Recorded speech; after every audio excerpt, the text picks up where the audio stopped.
So Gene Roddenberry, the creator of Star Trek, always imagined the future of humanity without religion. He had a lot of thoughts about this, explaining his own experiences on multiple occasions that led him to becoming an atheist. He slowly left the church, and in 1991 he said in an interview with David Alexander, "I made up my mind that church, and probably largely the Bible, was not for me." Even after his passing, executive producer Brannon Braga said that they wanted to avoid religion in the shows and explore theology through aliens and keep humans secular. Yet, on the original series, Season 2, Episode 4, Who Mourns for Adonis, it is Kirk who says, "Man has no need for gods, we find the one quite sufficient." And this isn't the only time this happens. Uhura references God on multiple times, Spock quotes the Bible, Picard celebrates Christmas on The Next Generation, Episode 20, Season 7. And it isn't just Christianity. Officer Lieutenant Rada wears a bindi on the original series, and Data mentions a Hindu festival of lights on The Next Generation's Data's Day, Season 4, Episode 11. The examples are endless. Cisco quoting the Bible to his son on Deep Space Nine,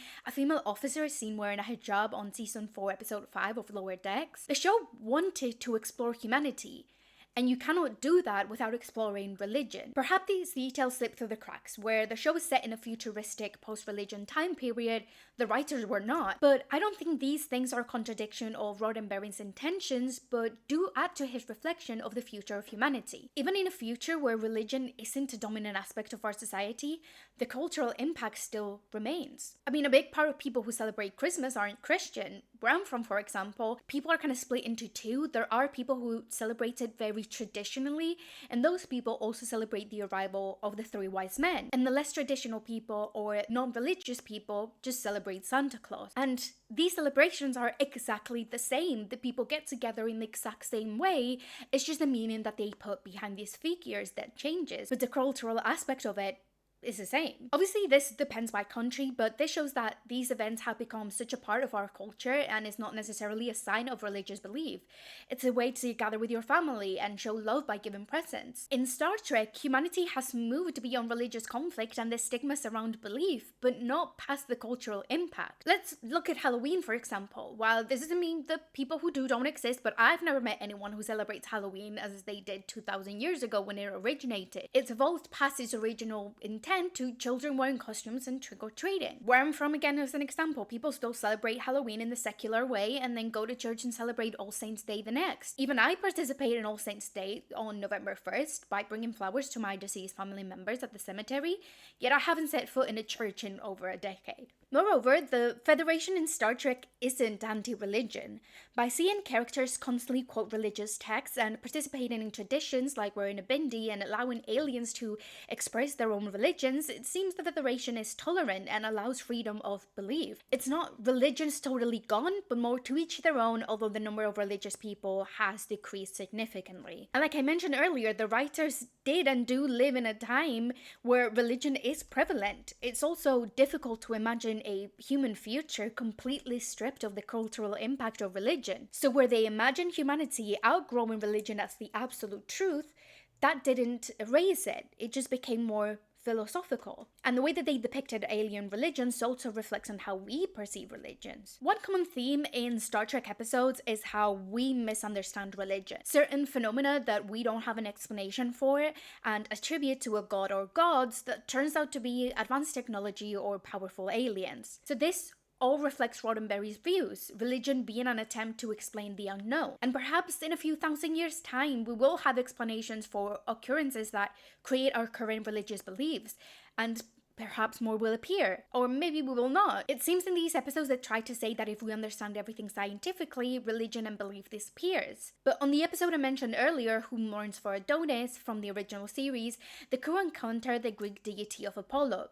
Welcome to Olympus, Captain Kirk. Who turns out to be an alien, and he wishes to be worshipped with powers that come from his temple and wanting to create a new race of gods to inspire men throughout the universe. Sorry, Captain.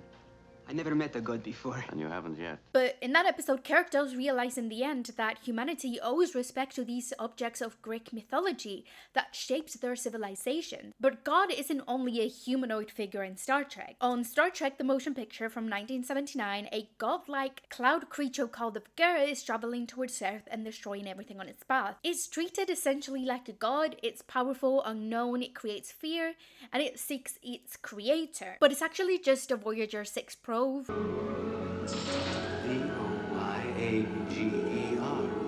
Voyager.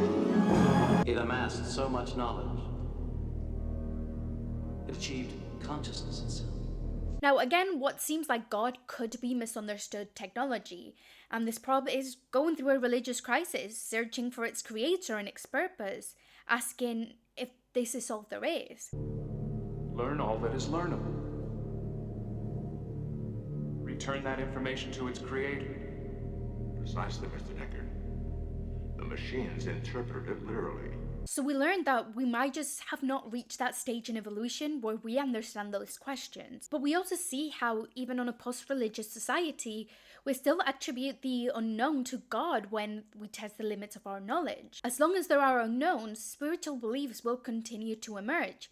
It fills gaps where science can't. But if this society is purely based on rationalism and science, can you also be spiritual? How come these two things coexist? If we look at Benjamin Sisko from Deep Space Nine, we can understand the conflicts between these two ideas. In Season 4, Episode 17, they say, that's the thing about faith. If you don't have it, you can't understand it. If you do, no explanation is necessary. So the Federation sees the Bajoran prophets as aliens inside of a wormhole.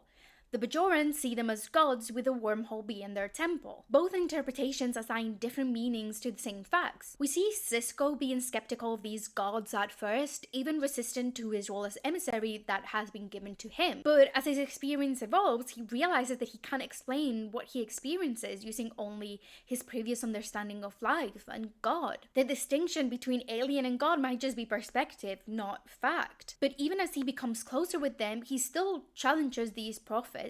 He maintains his Starfleet scientific approach while engaging with something he can't quite understand. Starfleet and science allowed him to be skeptical and analyze situations objectively, but he will always encounter questions he cannot find the answers to. There are many ways to interpret reality, and both can be valid at the same time. While Roddenberry's Star Trek pointed towards religion being an answer to questions that science can't explain yet, Deep Space Nine shifted towards a future in which humanity will still accept uncertainty. But back to the original series, Spock represents the complete opposite. He sees it as emotional projection. Whenever he encounters God, it always ends with a scientific explanation. Science doesn't coexist with belief, but replaces it. And meanwhile, Picard recognizes the cultural impact of religion, accepting it as part of humanity. He also talks about the universe being designed, but it's against worshipping and letting a higher being control you. So we've talked about the Bajorans, but what about the Klingons? They have myths about killing their own gods and an afterlife, but the religion heavily ties them to their identity. They have a known-based moral system based on their religions, and to them, the myths don't have to be true to still hold meaning. On the other hand, on The Next Generation, Season 1, Episode 8, Justice, Riker tells everyone about this great planet. It's stunning. There are people identical to humans, but so warm and so kind. They also explain there's no crime there, and no one ever breaks the law, because there's only one punishment for doing so: death. When Wesley barely disturbs some plants on accident without knowing it was an infraction, they try to execute him. Picard says there can be no justice so as long as laws are absolute. By showing a society with a perfect moral order governed by a godlike entity, they explore how morality can be enforced through fear. Their ethics can become inhuman when dealing with absolute. Also in The Next Generation, we see this godlike individual known as the Q. He has almost omnipotent abilities, but he's also flawed. Q. End this. Moi? What makes you think I'm either inclined or capable to terminate this encounter? You wanted me to say I need you? I need you! It poses the question, just because a being is all powerful, does that make it worthy of worship?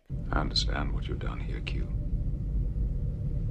But I think the lesson could have been learned without the loss of 18 members of my crew.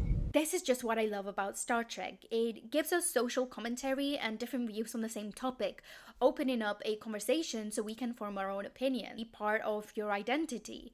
It can be something we just don't understand yet. It can be unethical, it can empower people. With Star Trek's post-religious society, they're not erasing belief systems or establishing an objective truth.